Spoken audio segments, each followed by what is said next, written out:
vida presta, e quem disse isso não fui eu, foi Fernanda Torres, e nesse vídeo a gente vai falar um pouquinho mais sobre ela, que é uma atriz que tá aí muito comentada internacionalmente, mas nacionalmente a gente sempre soube do talento e da grandiosidade que é Fernanda Torres. Bom, começando pelo próprio nome, Fernanda. É o mesmo nome da mãe e do pai. Ela é filha de Fernanda Montenegro e de Fernando Torres. E ela ganhou esse nome porque Fernanda Montenegro, na verdade, se chama Arlete Pinheiro. E aí, quando a Fernanda, filha, nasceu, o Fernando, pai, disse que eles queriam ter uma Fernanda original na família e por isso ela iria se chamar Fernanda Torres.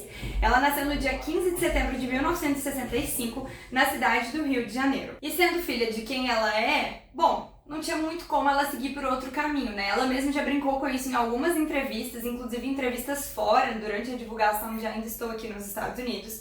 Ela disse que ela foi forçada a ser atriz, porque como os pais são atores, né, e a mãe é atriz e o pai era diretor, ela sempre estava nas coxias e sempre vendo ali os bastidores do teatro, dos projetos que os pais estavam trabalhando, então ela foi forçada a ser atriz, mas ela até brinca que ela queria ter sido médica, mas acabou que ela virou atriz mesmo. E ó, o título de Nepo Baby não se aplica a ela, porque a Fernanda desde muito cedo já batalhava ali dentro da profissão e até tentando se distanciar um pouco dos títulos dos pais. Ela disse que ela já começou perdendo, porque além dela ter escolhido a mesma profissão da mãe, ela tem o mesmo nome da mãe. Então que por muito tempo ela acreditou que ela tinha que ser ali uma substituta da Fernanda Montenegro, mas que aos poucos e com a maturidade ela entendeu que na verdade não tinha nada disso e que ela ia trilhar o próprio caminho dela sem o peso de ter que substituir a mãe dela em algum momento. E aí a própria Fernanda destaca no Roda Viva, ela deu uma entrevista para Roda Viva e ela disse que aos poucos, naturalmente, ela foi se diferenciando da mãe e do pai em alguns momentos. Então, ela entrou no teatro do tablado, né, muito tradicional do Rio de Janeiro,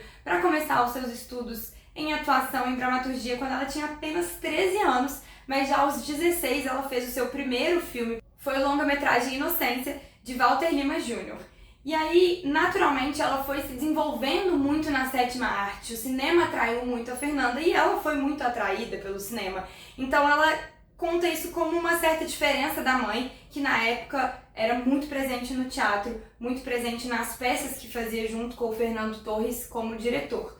E ela diz que desde muito cedo ela já aprendeu um pouco sobre dramaturgia, porque era comum durante o jantar os pais estarem ensaiando textos de Shakespeare, Nelson Rodrigues, então desde pequena ela já tinha esse contato e foi aprendendo um pouco da profissão por osmose. Aos 20 anos ela foi a primeira brasileira a ganhar o prêmio de melhor atriz em Cannes, ela ganhou o Palma de Ouro.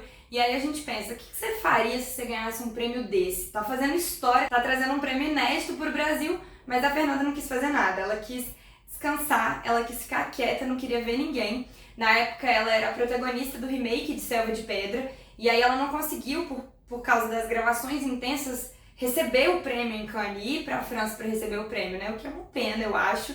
Mas ela disse que tá tudo bem e que por ela não ter tido esse contato na cerimônia, a ficha dela demorou a cair. Então ela ficava repetindo em voz alta, eu ganhei, pra ver se ela conseguia assimilar que ela de fato tinha vencido a categoria de melhor atriz. Mas durante esse período de Selva de Pedra, ela teve uma certa crise com a atuação, porque ela era a protagonista, ela fazia a mocinha da novela.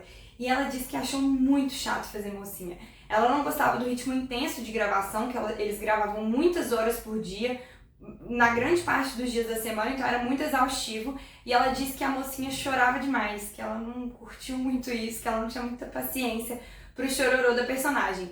E aí isso acabou despertando nela essa dúvida, né, se ela seguia por esse caminho mesmo.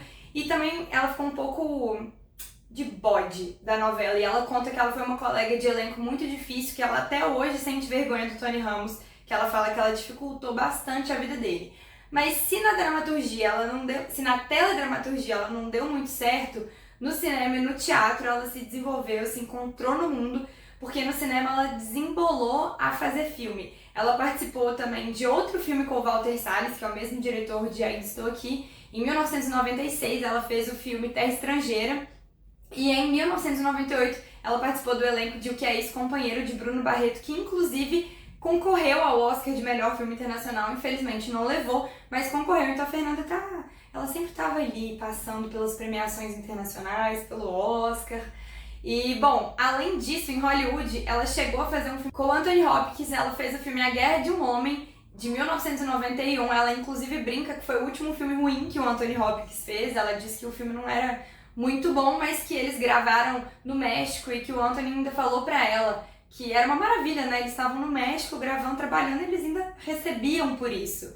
Apesar de não ter sido um filme bom, segundo ela, foi uma experiência ali que ela disse que era o mais próximo de Hollywood. Outro filme dela que a gente pode destacar também é o filme Casa de Areia, que ela protagonizou junto com a mãe. Elas faziam mãe e filha, também no cinema, também na telona, e é um filme dirigido pelo Andrusha Waddington, que é marido da Fernanda na vida real, mas a gente fala disso um pouquinho mais pra frente. Ainda no cinema, a gente tem que destacar o filme que ela ganhou o Palma de Ouro, né? Que é o filme Eu Sei Que Vou Te Amar, do Arnaldo Jabbour. Ela era muito novinha quando ela fez, mas é um filme muito bonito, que mostra ali um conflito de um casal, na relação, um pouco da intimidade deles, e que vale muito a pena assistir. Se nos filmes ela se adaptou bem, outra coisa que ela se adaptou muito foi ao formato das séries da Globo.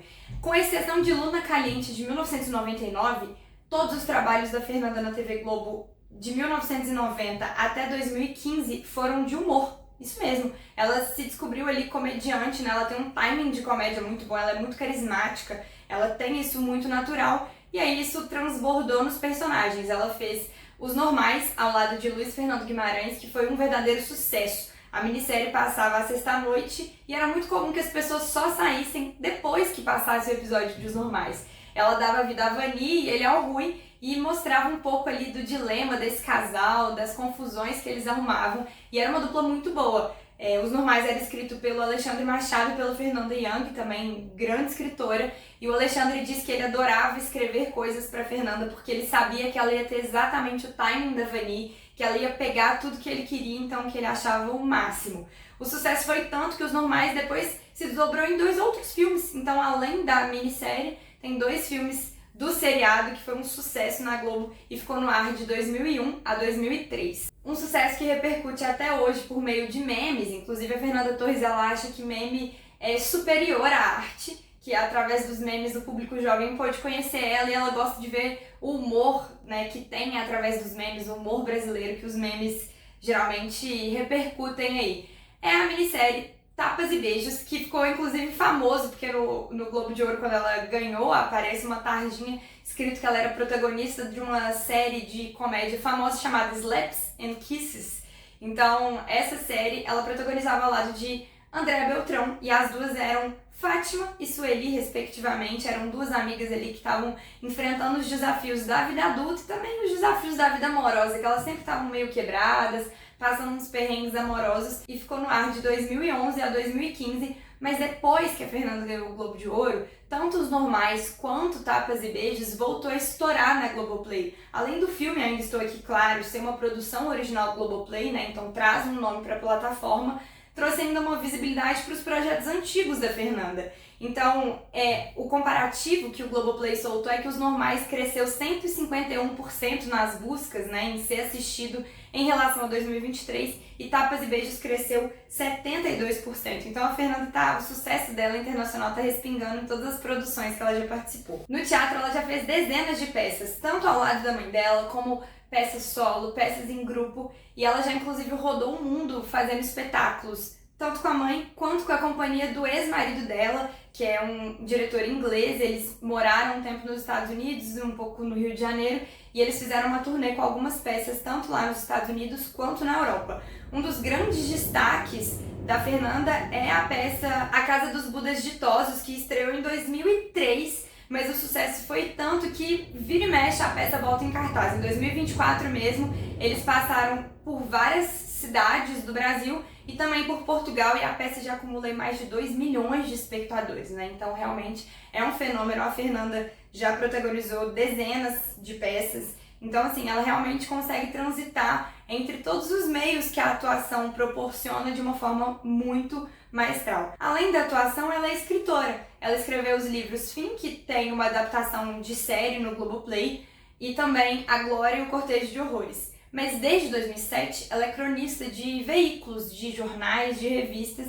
e aí tem o livro 7 anos, que junta aí todas as crônicas que ela escreveu entre 2007 e 2014. O livro Foi lançado em 2014 também, junto com a Glória e o Cortejo de Horrores. Já um pouco na vida pessoal, ela sempre foi muito discreta. Ela disse que ela nunca gostou muito de se expor nas redes sociais. Isso, na verdade, foi crescendo aos poucos porque ela precisava divulgar os trabalhos dela, então que ela tinha uma abertura ali maior, mas sempre colocando um limite do trabalho. Só que aí, o brasileiro que é engajado, e a gente sabe o tanto que o brasileiro é engajado, dominou as redes sociais dela desde essa corrida pelo Oscar, pela indicação ao Oscar e também, né, por ganhar o Globo de Ouro. Ela agora compartilha um pouco mais, ela faz alguns vídeos, ela compartilha alguns memes também, mas na vida pessoal ela sempre foi muito discreta. Ela é casada com o diretor Andrucha Waddington, com quem ela já trabalhou várias vezes, desde 1997, e eles têm 2 filhos, o Joaquim e o Antônio, que já fizeram alguns trabalhos de atores também, mas a Fernanda disse que eles são bem livres para escolher o caminho deles, que se eles não quiserem fazer nada relacionado à atuação, tá tudo certo.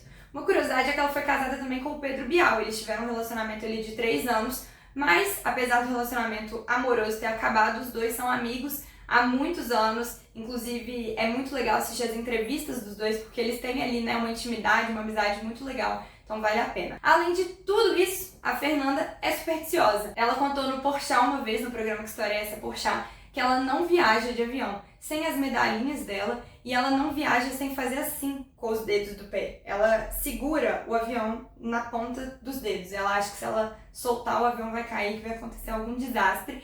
E também que ela entra no carro com o pé direito quando ela tá indo pro teatro e que ela entra no palco com o pé direito. Então o que a gente pode desejar? Que ela continue fazendo isso, que ela continue pisando com o pé direito em todos os lugares que ela passar, porque realmente é muito legal assistir o sucesso dela, que não é de hoje, né? A gente vê ela fazendo um sucesso internacional, a mídia internacional chamando ela de ícone global, mas aqui dentro a gente já sabe que a história dela é muito maior e que ela é muito grande há muitos anos, desde pequena. Então não vem falar que ela não é Nepo Baby não, que ela não é. Ela batalhou o caminho dela, ela só teve uma grande sorte de nascer filha de Fernanda Montenegro e Fernando Torres e aprender com 2 dos maiores artistas do país.